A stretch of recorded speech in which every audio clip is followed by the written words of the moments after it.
दोस्तों बचपन से ही हमें ये सिखाया गया है कि जंगल का राजा शेर है।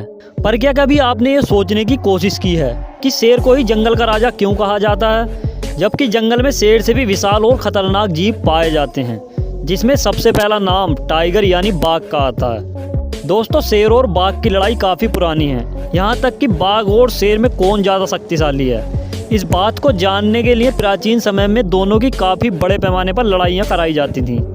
तो आज हम भी कुछ ऐसा ही कराने वाले हैं, जिससे हमें पता लगेगा कि कौन ज़्यादा ताकतवर है। दोस्तों वीडियो पूरा ज़रूर देखें, क्योंकि इस वीडियो में हम आपको ये भी बताएंगे कि शेर को ही जंगल का राजा क्यों कहा जाता है। दोस्तों अगर सबसे पहले हम बात करें इनके वजन और आकार की, तो इसमें कोई शक नहीं कि बाघ भालू के बाद दुनिया का दूसरा सबसे बड़ा मांसाहारी जीव है, जो शेर से काफ़ी बड़ा और ताकतवर भी है। दोस्तों एक बाघ का वजन 300 किलो से भी अधिक हो सकता है और इनकी लंबाई भी 10 से 12 फीट तक होती है।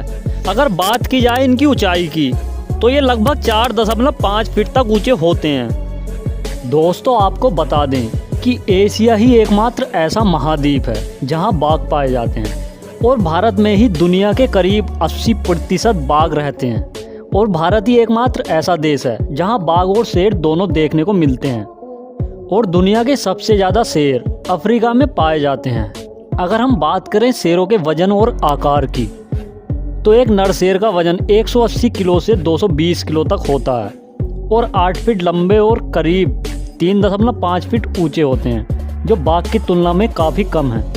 दोस्तों वजन और आकार में तो बाघ शेर से कहीं आगे है। चलिए अब हम बात करते हैं दोनों के बाइट फोर्स की। तो शेर का बाइट फोर्स 650 psi, जबकि बाघ का 1050 psi होता है, जो शेर से कहीं ज़्यादा है। वहीं अगर बात की जाए दोनों की छलांग लगाने की और पंजा मारने की, तो बाघ ने इसमें भी शेर को पीछे छोड़ रखा है। एक शेर 10 से 12 फीट तक ही कूद सकता है। तो ज़्यादा वजन होने के बाद भी बाघ बड़ी आसानी से 15 फीट तक कूद जाता है। और बाघ शेर से अधिक फुर्तीला होने के कारण पंजा भी शेर से तेज चलाता है। दोस्तों इतना ही नहीं, बल्कि शेर के मुकाबले बाघ के दांत भी ज़्यादा बड़े होते हैं, जिसका साफ मतलब है अगर दोनों में आमना सामना होता है तो बाघ शेर को बड़ी आसानी से दांतों तले चने चबवा देगा। दोस्तों अब तक हम ये तो जान गए कि बाघ के पास बड़े शरीर के साथ साथ शेर से अधिक ताकत भी होती है। लेकिन अब आते हैं बुद्धि पर, क्योंकि बाघ शक्तिशाली होने के साथ साथ शेरों के मुकाबले अधिक बुद्धिमान भी होते हैं। बाघ का दिमाग शेरों की तुलना में 25% तक बड़ा होता है। पर अगर डिफेंस की बात करें, तो शेरों के पास एक ऐसी चीज़ है जो डिफेंस के मामले में शेर को बाघ से अधिक ताकतवर बनाती है, और वो है इनकी गर्दन पर मौजूद लंबे लंबे बाल। दोस्तों शेर और बाघ दोनों ही गर्दन पर वार करते हैं। ऐसे में शेर को तो बाघ की गर्दन पहले पकड़ में आ जाएगी, लेकिन बाघ को शेर की गर्दन पकड़ने में समय लगेगा। हालांकि अगर कुशलता की बात की जाए, तो बाघ के पास हर तरह की कुशलता मौजूद है, क्योंकि ये ज़मीन में चलने के साथ साथ पानी में भी बड़ी आसानी से तैर सकते हैं।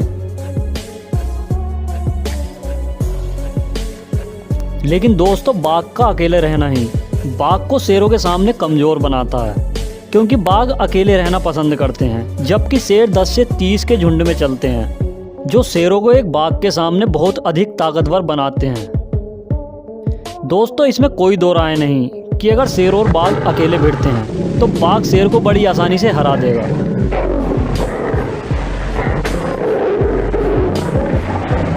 ऐसे में सवाल ये आता है कि जब बाघ इतना शक्तिशाली है तो शेर को ही जंगल का राजा क्यों कहा जाता है। तो चलिए अब आगे बढ़ते हुए आपको बता दें कि शेर को ही जंगल का राजा क्यों कहा जाता है।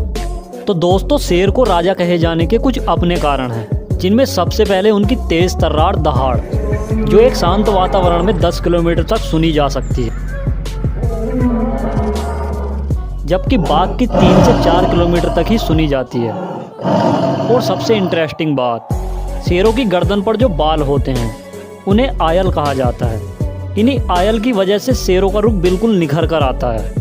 ऐसा लगता है जैसे किसी राजा ने मुकुट पहन रखा हो। और दोस्तों शेरों को राजा उनके रुतबे के लिए भी कहा जाता है, क्योंकि 90% से अधिक बार शिकार शेरनियाँ करती हैं। लेकिन शिकार को खाने का पहला हक शेरों का ही होता है। तो वहीं बाघ को किसी भी नॉर्मल जानवर की तरह अपना शिकार खुद करना पड़ता है और उसकी लाइफ में कोई रॉयल्टी नहीं होती, जो कि एक अच्छी बात भी है। लेकिन एक राजा की पहचान उसके रुतबे से ही होती है। शेर की सबसे अहम चीज़ जो उसे राजा बनाती है वो है उसके जीवन का संघर्ष, क्योंकि जहाँ एक बाघ अकेले शिकार करके खुश रहता है तो शेर को अपने साथ साथ अपने पूरे झुंड को भी अपनी तरफ रखना पड़ता है, जहाँ तक कि दूसरे झुंड के राजा तक से लड़ना पड़ता है ताकि अपने झुंड को बड़ा कर सके। और ये सभी चीज़ें ठीक उसी तरह हैं जिस तरह राजा महाराजा अपने साम्राज्य बनाने के लिए दूसरे राज्यों से लड़ाई करते थे। दोस्तों, अब तक तो आप समझ ही गए होंगे कि बाघ के ताकतवर होने के बाद भी शेर ही जंगल का राजा क्यों कहलाया। दोस्तों, अगर वीडियो ठीक ठाक लगी हो तो लाइक सब्सक्राइब जरूर करें।